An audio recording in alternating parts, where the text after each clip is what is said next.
the saxophone. I play it. But do you guys know what I have in my case?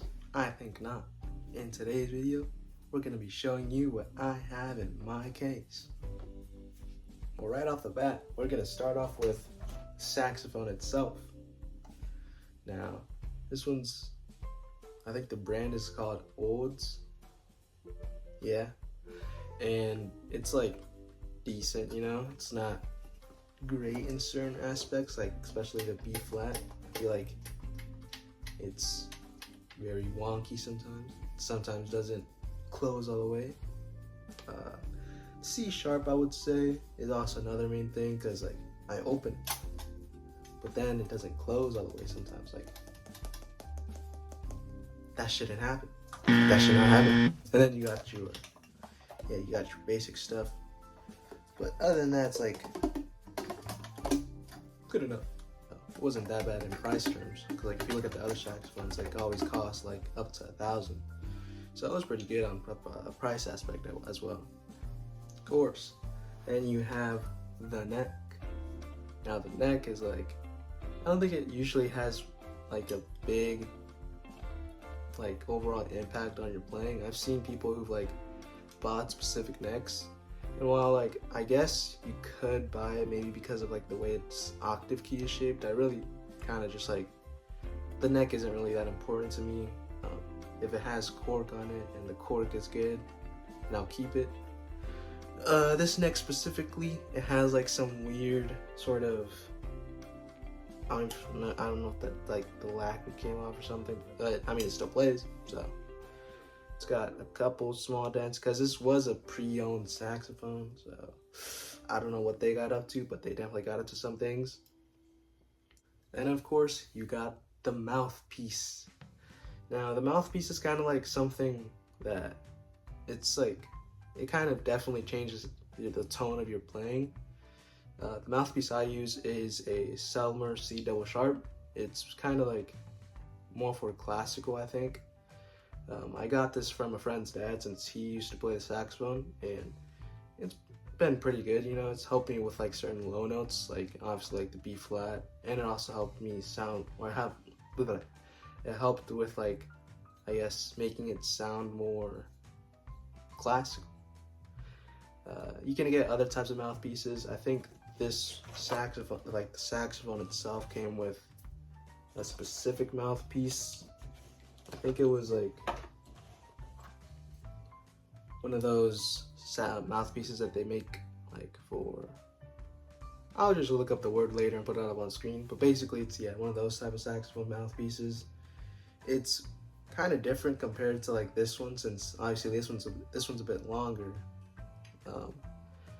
I also feel like when I tried playing on this after playing on the Selmer, it kind of felt more constricted, I guess. It's kind of hard to describe, but it pretty much just didn't allow me to play certain notes easily like this one. So yeah, it was a good thing to switch, because usually you're gonna want to switch from like the mouthpiece that they give you with the saxophone to like a new mouthpiece that you bought for yourself. So yeah, of course, that was the big three. Now we're on to the nitty-gritty stuff. Now for reeds, I because I'm a big spender, you know, I've got a pack of 10 reeds. Sadly, we lost one because it was chipped. And yeah, I use 3.0 Rico reeds. They're unfiled, so that means pretty much like a filed reed would be a reed that allows you to play it more easily, but it's usually like comes at a cost of maybe not being able to do certain things or be as emotional. Maybe I think that's what it was. I don't really remember that well, but yeah, I've kind of just been rotating them, usually like 4 reeds. Now basically what I've done to like sort of treat the reeds as well is that I would, you know, do the usual, which is like play certain scales or not anything but that's below basically like a G, and yeah, I would just play that for like a couple minutes at most, maybe like 3 or 4. And yeah, I would just switch to the next reed and continue doing that for like 5 days. And once I got through all that, the reeds have been like, they've been consistent for the most part. There have been some days where like it sounded more weak, but it's probably just down to like the temperature and the humidity around me. So yeah. And of course you got the ligature. You got the ligature. The ligature that I use is one of those common ones where it's like basically just the one with the one screw. I like using this one since it's more easy to get it right compared to the usual basically 2-screw system. I feel like the 2-screw system is like, in some cases it can look good, but really it's kind of just a bit weird trying to get it to like the correct, I guess, tightness, since sometimes you could tighten one of these, and since you're tightening that one, it could lead to the other one not being able to be as tightened. And I've had that happen to me sometimes, and it's kind of affected how sometimes I play. So yeah, that's why I usually don't use this one. I usually just stick with this one. Yeah, that's pretty much the all ligature I have because I'm a big spender, but not for ligatures, unfortunately. And of course you have your tuner. This one is just like a tuner from high school. It's got buttons. It can tell you if you're in tune or not. I don't know if I can show it. It's also got a brightness thing. Yeah, it's also, you can also use it as a metronome. That's pretty much all I can do. It can make sounds. And yeah, it's basically just like a tuner, it's run-of-the-mill tuner. And of course you have the neck strap. This neck strap is a bit weird because it comes with like the padded thing to it, and while it does help, because obviously if you have one of those neck straps that doesn't have the pad, it kind of cuts into your neck and leaves a mark, and it's just a pain. Sometimes it can be too puffy. I don't know.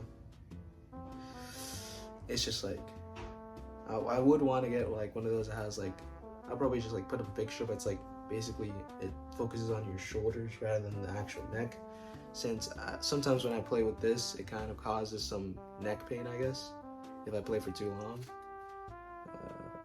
Yeah. Then you have the mouthpiece cleaner and the neck cleaner as well. This one's just like a regular one. It's called a libretto. Yeah. It has a couple holes in it, mainly due to because I made a mistake of trying to make it into a ball, right? And trying to stuff it through the neck to get all the moisture out. Do not do that. Do not do that. It's gonna basically get stuck in there, and you're gonna be wondering, why did I do this? And it's just gonna be a whole mess trying to get it out, and eventually you're just gonna realize, oh wait, I can just poke it out. But that's gonna be after the fact that you already started panicking. That is not fun to deal with. And of course you have you have your saxophone cleaner. And this one's pretty important, since like if you don't clean your saxophone after you play, it's gonna start to build up a lot of gunk. A lot of saliva particulates are gonna bunch up with all like the dust that's floating around. And that's basically just gonna make your saxophone be kind of hazardous, because if you don't clean it out, it's gonna start to, like I said, it's gonna get gunk. And if you breathe in that gunk, which you probably will do at some points that you're gonna be breathing in while playing the saxophone, it's gonna get in your lungs, and then you're gonna get something called saxophone lung. And I haven't had to deal with that, but I've heard it sucks, because then you can't really play the saxophone as well. So yeah, just like clean your saxophone. Then of course you have your extra things, like obviously a mouthpiece cap, and this basically the thing that helps me prevent my saxophone from banging up against the case too much. I feel like the mouthpiece cap is something that it's obviously pretty important to have, because that way you don't damage your mouthpiece. And obviously, if you're playing and you're like, let's say you guys are taking a break from rehearsal, you can just put your mouthpiece on and then boom. That stops your reeds from being chipped, which happened to one of my reeds. And then obviously it's gonna help with like making sure your saxophone doesn't bounce around too much, and it helps make sure that your octave key doesn't get messed up, and yeah, pretty much that. And then lastly, if you guys are wondering, I use like this as my case. It's like, it works, you know? It's got a couple things that are off about it, but check this out.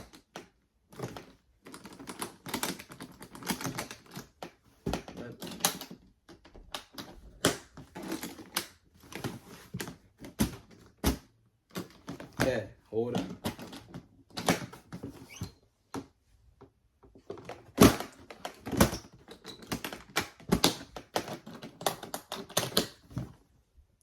So simple. Check it out. Nothing's gonna fall out of that. It's got two thingamajigs keeping it in place. But yeah, that was basically what I have in my saxophone case. There's not really a lot because I don't want to spend that much. You know, stuff costs a bunch. A 3D printed mouthpiece costs like hundreds of dollars. A metal mouthpiece, don't even get me started. This new saxophone, don't even get me started. Yeah, this is mainly a short video because I am working on, like, I guess, something. I'll just say something for next week's video. Yeah, that's basically all I have for today, and stay saxy.